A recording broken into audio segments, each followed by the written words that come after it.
In an op-ed published last week, a trio of respected conservative lawyers, including George Conway, retired federal judge J. Michael Luttig, and former Congresswoman Barbara Comstock, all call attention to this very problem within the legal profession.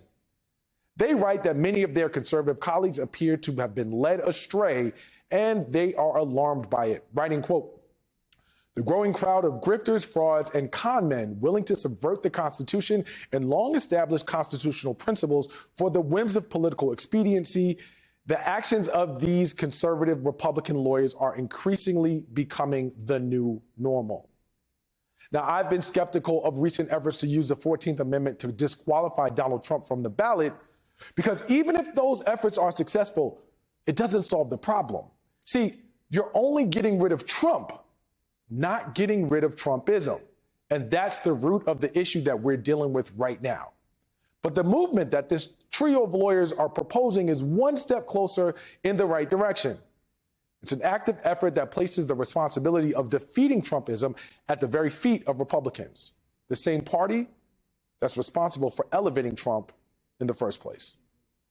Joining me now is Stuart Stevens. He's a senior advisor for the Lincoln Project and author of the book, The Conspiracy to End America: 5 Ways My Old Party is Driving Our Democracy to Autocracy.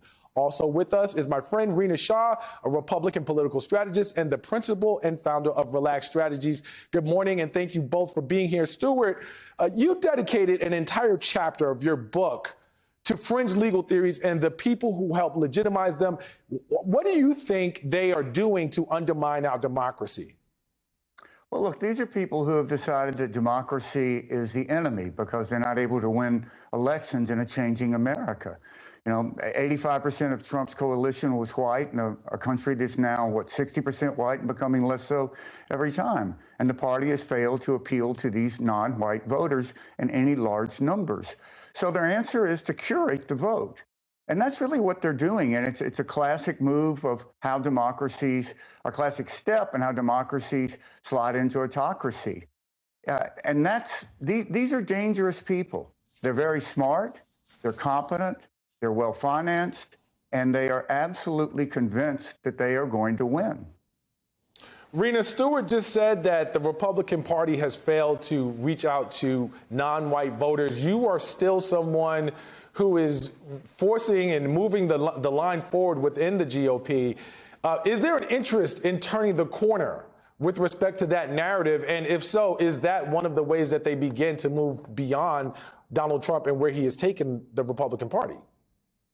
What I found in traveling the country with younger conservatives, people who are actually more fiscally conservative and socially liberal, the more right of center folks, is that there is that appetite for a real Republican that speaks to them, a real Republican in the sense when we talk about Reagan, how we talk about him in a way that almost idolized him and forgets anything that went wrong during the Reagan administration or any misstep by the former president himself.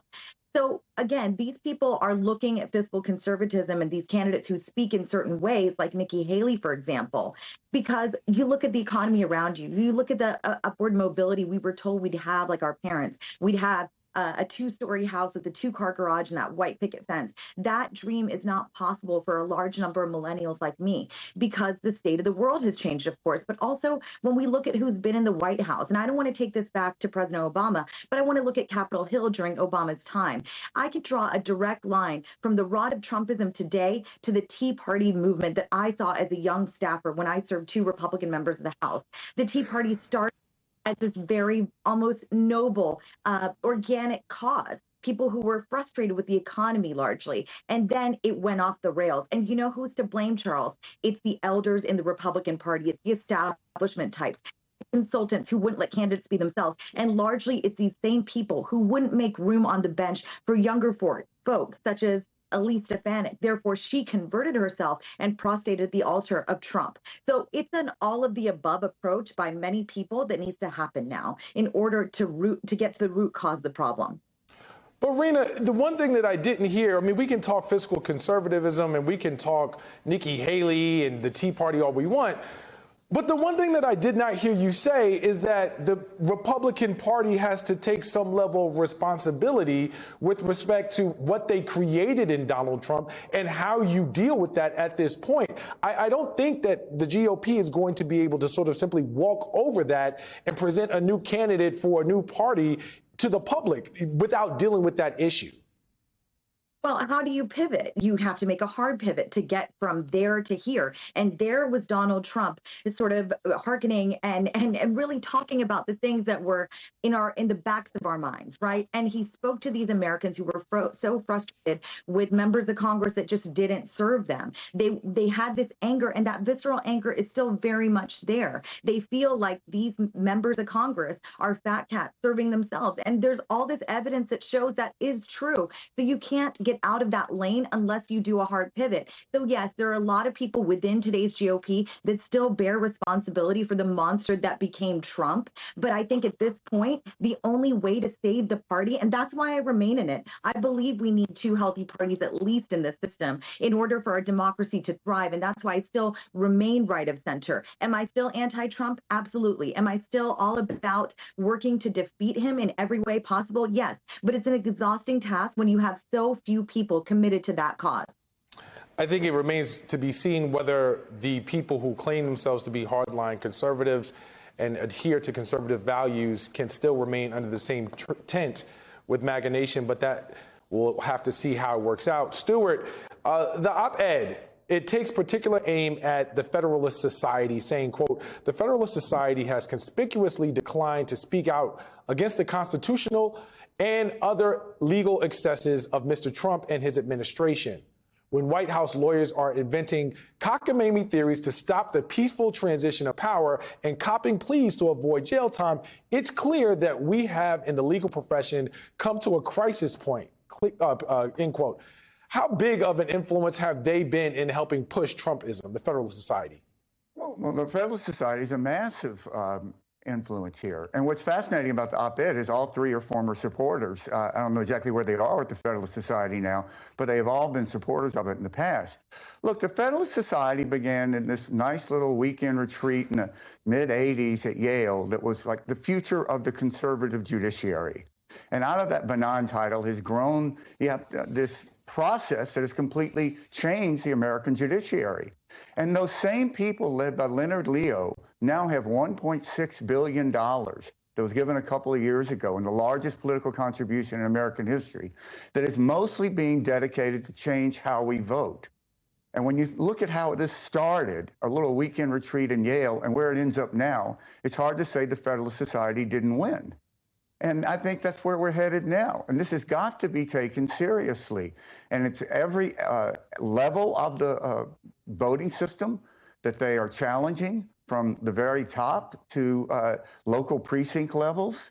And we have to realize this. This is a very serious threat to how we vote in America. And I think if Donald Trump or a Trump wannabe wins in the next election, odds are it'll be the last election we can recognize as anything we've known previously in America. Now, given that, and that's a really powerful point, Stuart, in terms of the threat to democracy and free and fair elections here in America, Rena, we are listening to some really violent, really fiery, vitriolic rhetoric from Donald Trump on the campaign trail. And he still, far and away, remains the front runner for the Republican nomination. What does that say in terms of your notion of a hard pivot from Donald Trump when he continues to do the same thing, and yet and still it seems like the Republican voters, at least those who are being polled, are standing in lockstep with him? Well, Charles, I've said this in many places, in many ways. We ought to be careful about these polls because, again, who's answering them, right? We're getting a lot of the hard right folks coming out and answering them. But I think when you really take all the layers away here, what's at play? It's the donor class has still backed Trump up to some extent. And it's also a lot of these elected officials sitting in a lot of posts around the country, not just at the highest level. And so when Trump knows that he can continue to prey on the average voter who isn't plugged in, who isn't paying attention, and really drive and drill down into their fear about the country changing, that's when he knows he wins. So I submit to you that it's not as powerful as it looks. And therefore, it's not that we should discount what Trump is out there doing and saying, it's still very dangerous. I am extremely concerned about political violence, and not just its uptick, but it's almost normalcy nowadays. But what I really wish to say here is that people should have hope about today's younger right-leaning person, younger conservative, because they have woken up and they're in tune with a lot of what's in our system right now that has made it so bad, that made the donors of the Federalist Society so powerful and able to do the work they've done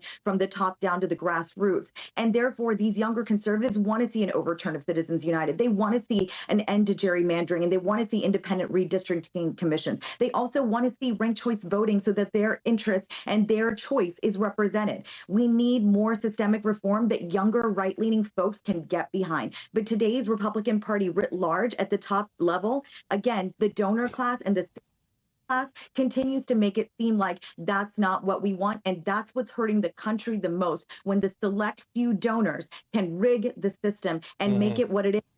Continues to win every time, my friend.